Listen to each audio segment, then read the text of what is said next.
Hello everyone, welcome to the introduction, and I'm going to start off by saying my name is Cornell, and thank you for tuning in. So I want to get into truck driving.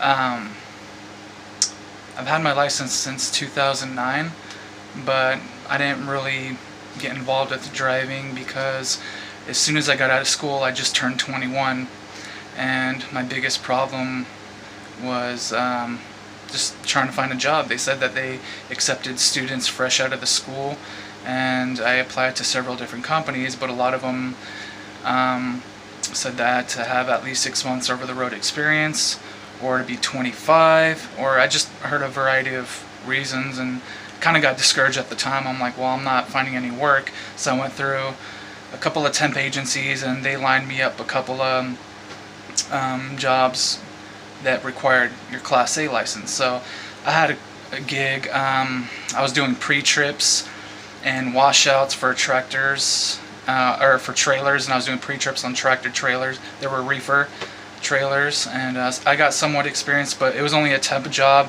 that lasted 3 months, so at least I got that under my belt.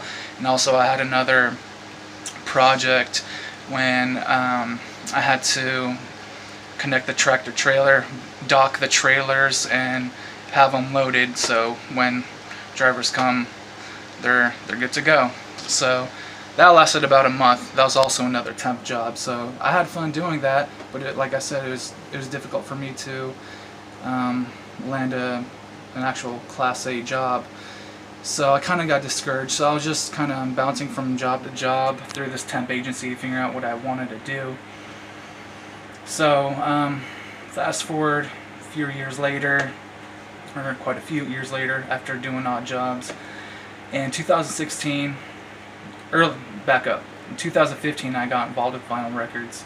I fell in love with selling records, started that in my garage, and then fall of 2016 I opened my shop, Cornell's Records, and I was just heavily in my shop, you know. I wanted to better it, and as time was going by, I'd be looking out the window and seeing all these rigs driving by and thinking at the back of my head, man, where are they going? So I from time to time, I was wanting to apply for a trucking job, but I don't know, I was just contemplating.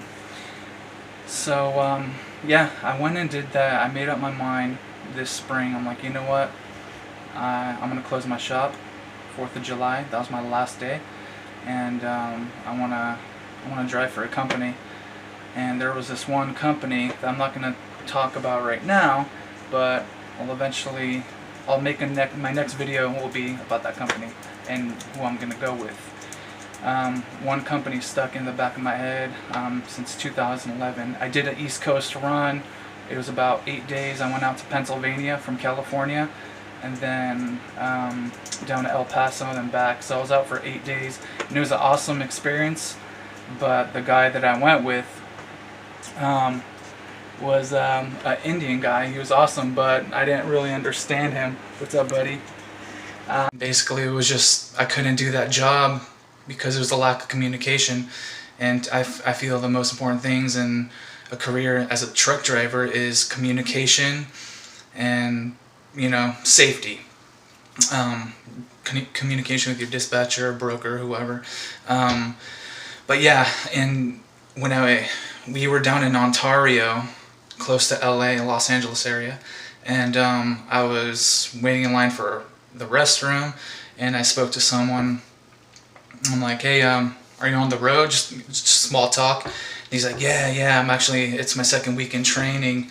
It's my second week of training. I'm like, oh, okay, who are you driving for? And he told me. And I'm like, how you liking it? And he said, oh man, it's great. The training is great. And as soon as he said training and his trainer and how much they were practicing safety, I think communication and safety are two key elements in, you know, being successful. So that's why there's this company. Yeah, I'll be submitting to them soon, and like I said, I'll keep you guys posted with who I went with. And yeah, thank you once again for tuning in. I'll see you guys soon.